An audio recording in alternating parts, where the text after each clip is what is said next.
Welcome in, everybody, to Fantasy Pros. This is the Fantasy Football Podcast. It is me, Joey P, Joe Pizzapia, and today we're selling the wide receivers. That's right, and we're buying some as well. And to help me do it is my good pal, Andrew Erickson, our own Mr. Big Pod Energy himself. And also, whenever we're talking about trades, who better to talk about than the guy who runs the stock exchange, after all, the Mr. Fantasy Football Stock Exchange man himself. You can follow him on the Twitter machine at Football Stock. It's Corey Buschlen.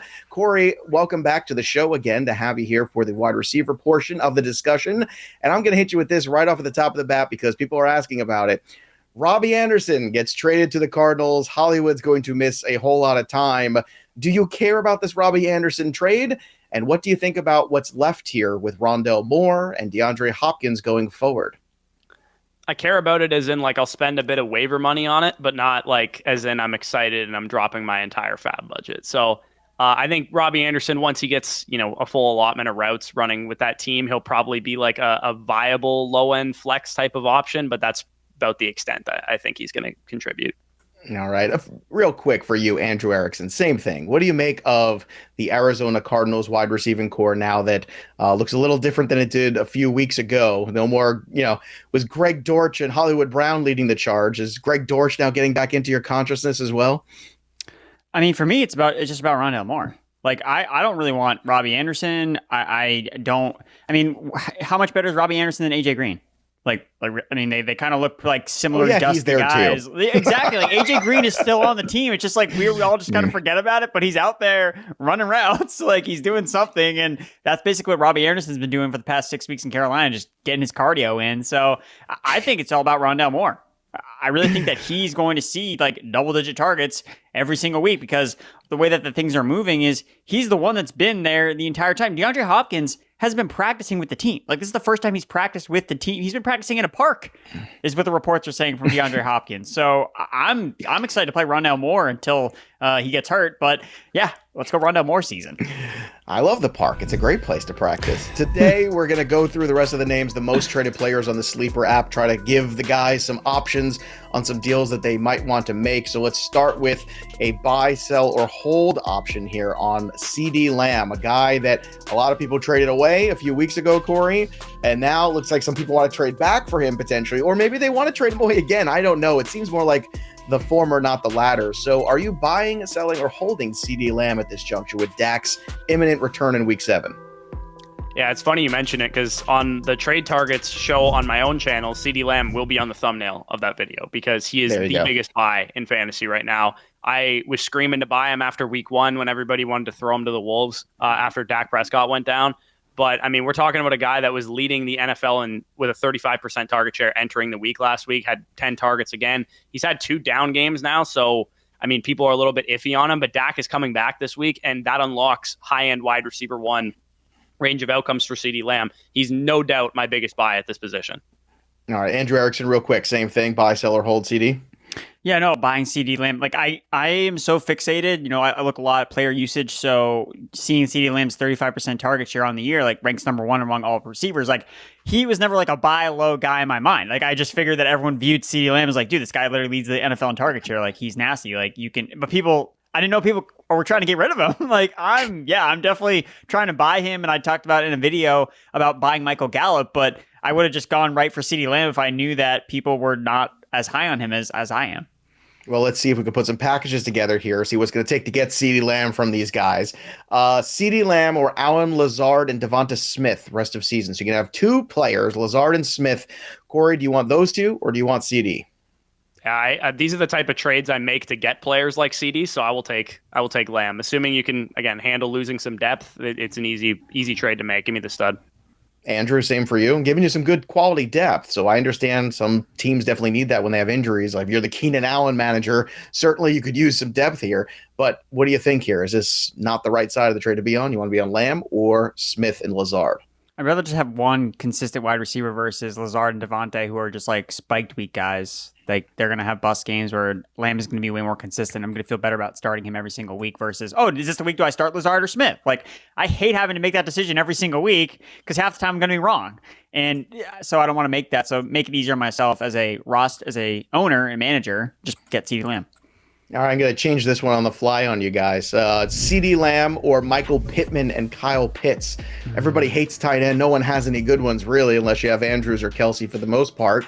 So you want to take a flyer here on Kyle Pitts and a theoretical 1A wide receiver who's had a lot of up and down games of Michael Pittman, or do you just want CeeDee Lamb, Erickson?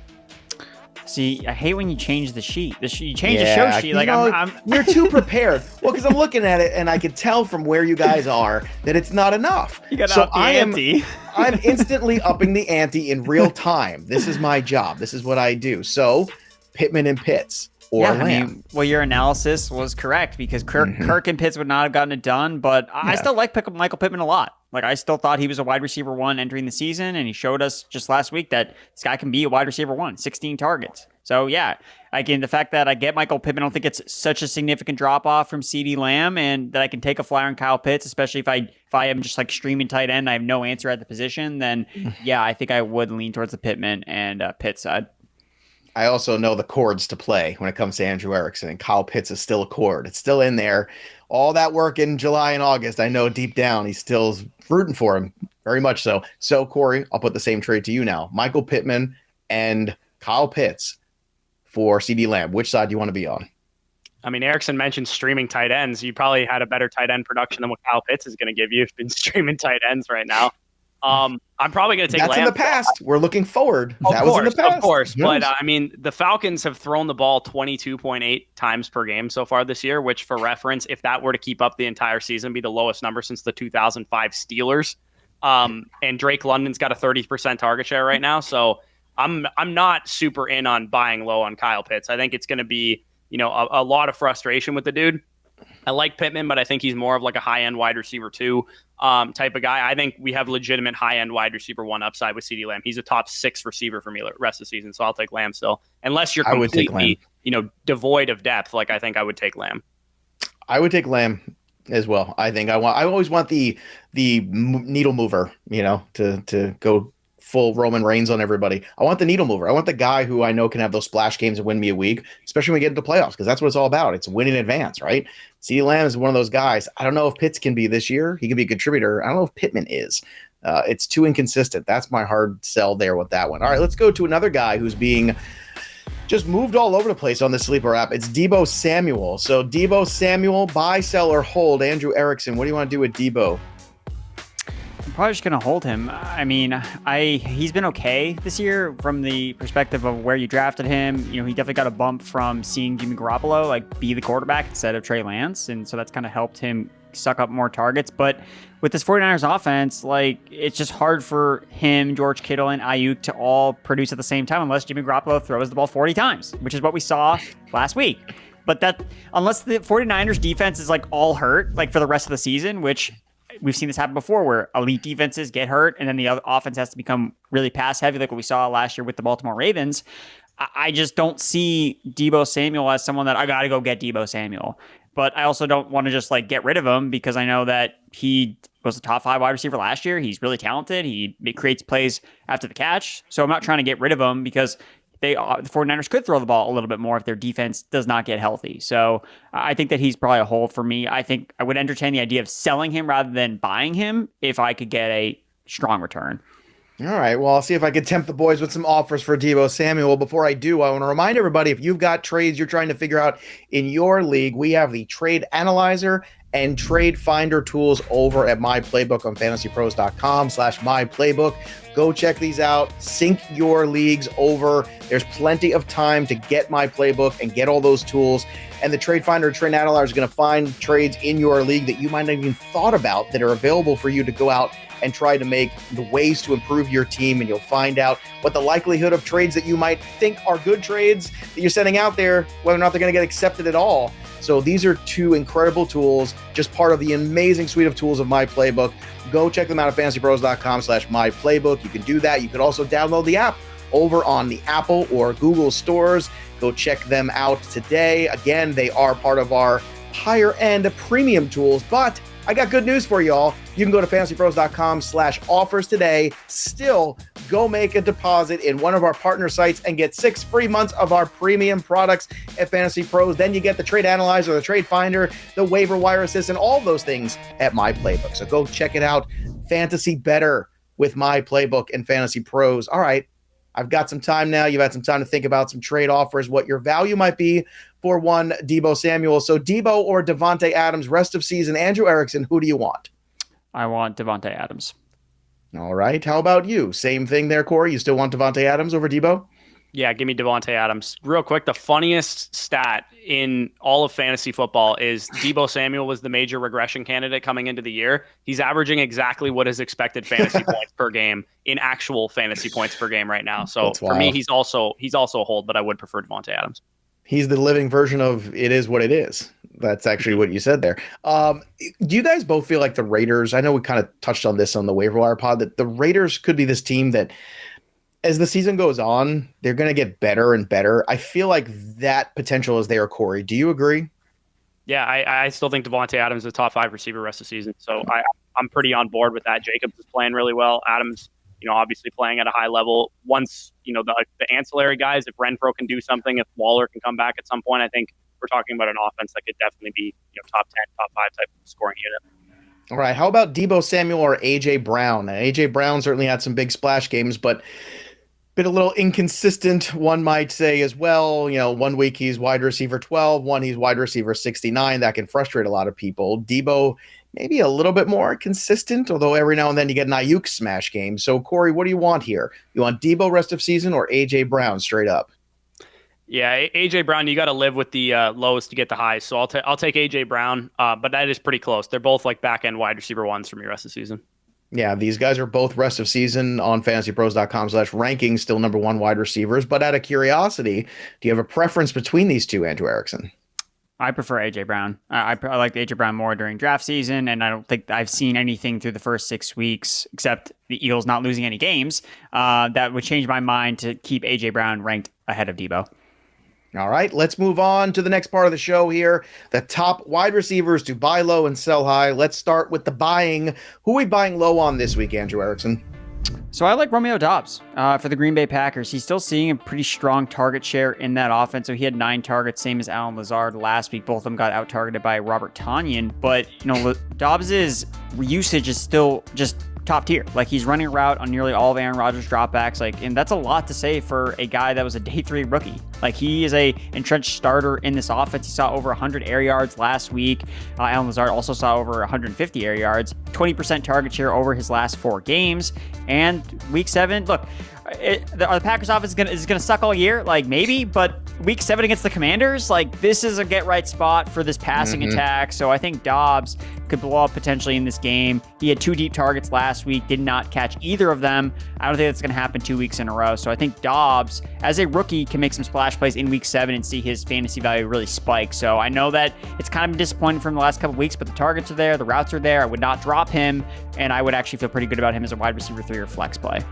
Yeah, it's definitely going to be talked about the DFS show on Friday. I already told D-Bro we're going to talk about going all in here with Aaron Rodgers against the Commanders. Look, it's there. It's there for the taking. I know they lost to the Jets. Get over it. That was last week. Let's look forward. So Romeo Doubs is yours. How about you, Corey? Who are you looking to buy low wide receiver in week 7? That's elite football team, New York Jets, to you, by the way. T. Higgins is my biggest buy low at wide receiver. His struggles have mostly been like injury related, and especially when if you guys play in more like casual leagues where people aren't quite in tune to all the reports and they're not following them quite as closely as they should be, you can take advantage of T. Higgins' frustration because even despite being limited in and out of the lineup in a couple of the games this year, in the healthy games, he's recorded 10, 7, 9, and 10 targets. And overall, just over the course of him and Jamar Chase's careers, he's been on par, if not out-targeting Jamar Chase for the most part. He's a back-end wide receiver 1 for me rest of the season. I don't think you'll have to pay nearly that high of a price for T. Higgins right now. You can take guys coming off of spike weeks like Sell High I'm going to get into and a couple other guys. His target share is unmatched, and this offense is going to get better as the season goes along. This offense scores nearly 29 points per game when T. Higgins has 3 or more targets and is not limited versus 18 when he's out or limited in the line. All right, let's try to find some guys to sell high. So, Corey, let's stick with you. Who's a guy in week 7 that you're looking to move on from? Yeah, the guy is Gabriel Davis.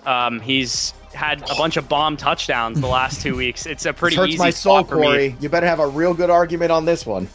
Yeah, I mean, he's basically B+ Mike Williams for the most part. Like, we know exactly what we're getting from both of these guys. They're going to have their boom games. They're going to have their down games. He hasn't exceeded more than 6 targets in a game this season, and that's fine when you play with Josh Allen because you're going to have opportunities to make good on those targets that you do get, and you catch honey lemons for 98 yards down the field, but it's going to result in just as many down games, if not more, as it does boom touchdown games. So for me, anytime I get a player like Gabriel Davis, which I know what he is, he's a high-end wide receiver 3, boomer bust type of option. I'd like to tier up to guys like T. Higgins, who I think can be much more than that, or Chris Godwin, or DK Metcalf, or Jalen Waddle, or Amon-Ra St. Brown. And even if I have to add a small piece to get that done using Gabriel Davis, I'm willing to do that. Here's a question for you, Corey. I just want to push back a little bit because I love Gabe Davis, and you're right. There is boomer bust built into him theoretically. But this is also the Bills' offense. This is also Josh Allen. This is a very high-octane offense that does want to throw the ball. And in all 3 games where Gabe Davis was healthy, in Week 1, Week 5, and Week 6, he finished as a wide receiver 1, basically. He was 13, 1, and 12 in those games.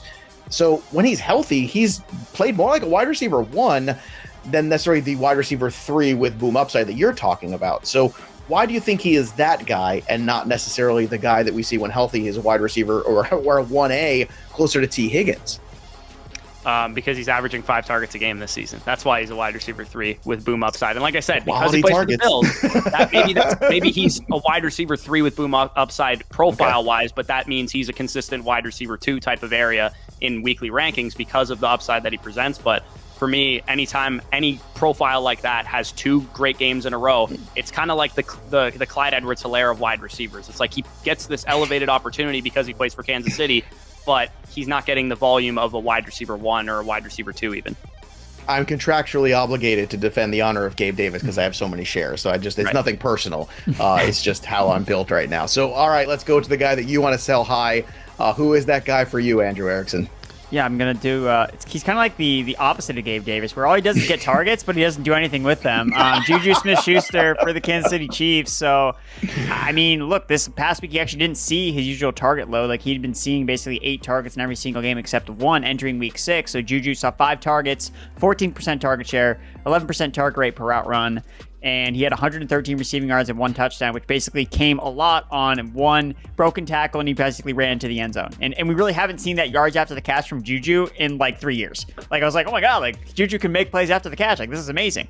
I just think this is the perfect sell high.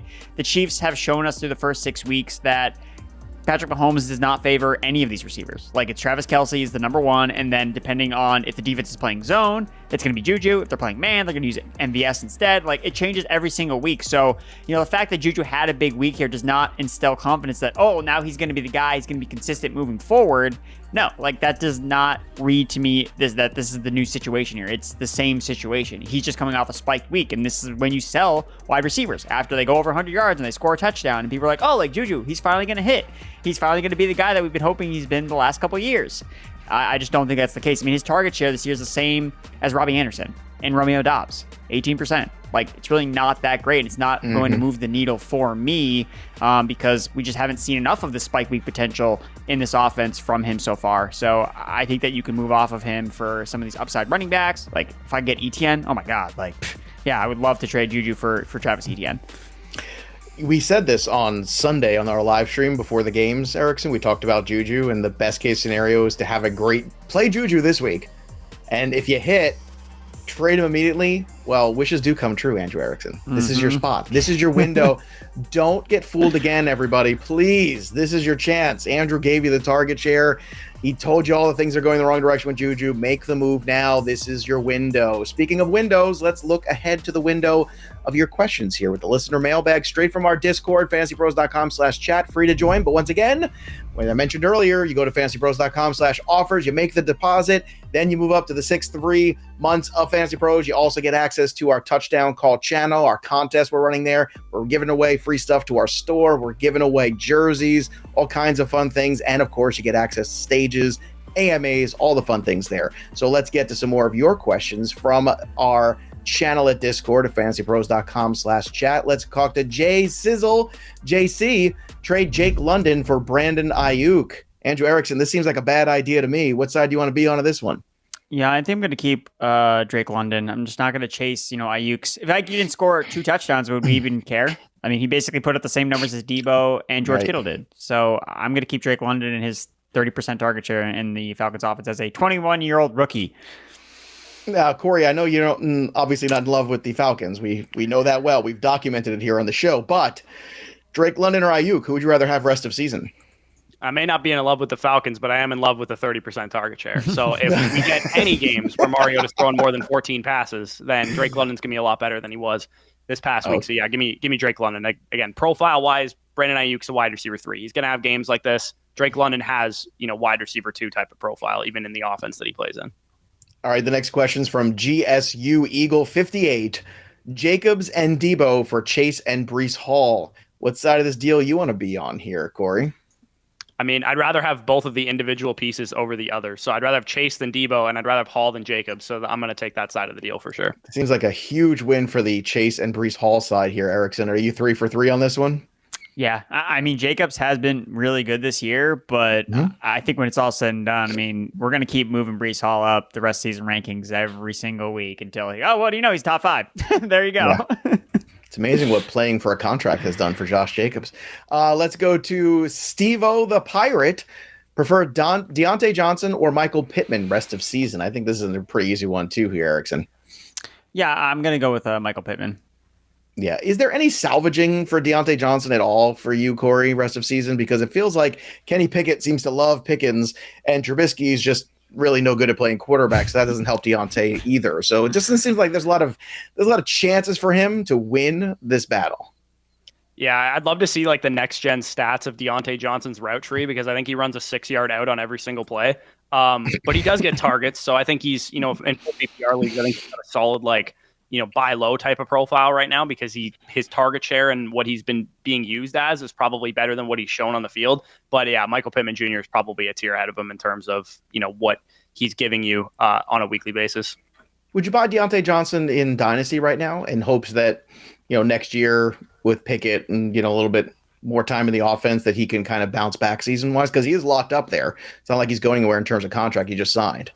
Oh, yeah, absolutely. Yeah. You got a guy who's like a 98th percentile separator, according to Matt Harmon's reception perception, with a rookie quarterback. Like, rookie quarterbacks are going to inherently, and Mitch Trubisky himself too, lower your value. So give me Deontay. Pickett should be better in his second year going forward. I know this guy can separate at a high level. It doesn't mean he's always going to catch it, but he will separate. All right, go check out on YouTube, Fantasy Stock Exchange. Go subscribe, go check out Corey's work, and follow him on the Twitter machine at Football Stock as well. Corey, great insights, great hanging out with you. Great times as always. Andrew Erickson, it's always a pleasure as well. Go check out My Playbook too, everybody. Download the app today or go to fantasypros.com/myplaybook where you can start using the Trade Analyzer tool and help yourself out with the Trade Finder because it's time to make moves. This is that juncture in the season where you're pushing all the chips and you try to win. So go check that out. Hopefully you enjoyed the show because we enjoyed doing it for you. That'll do it for us. But the story of the game goes on. For Andrew Erickson and Corey, I'm Joey P. We'll see you next time, kids.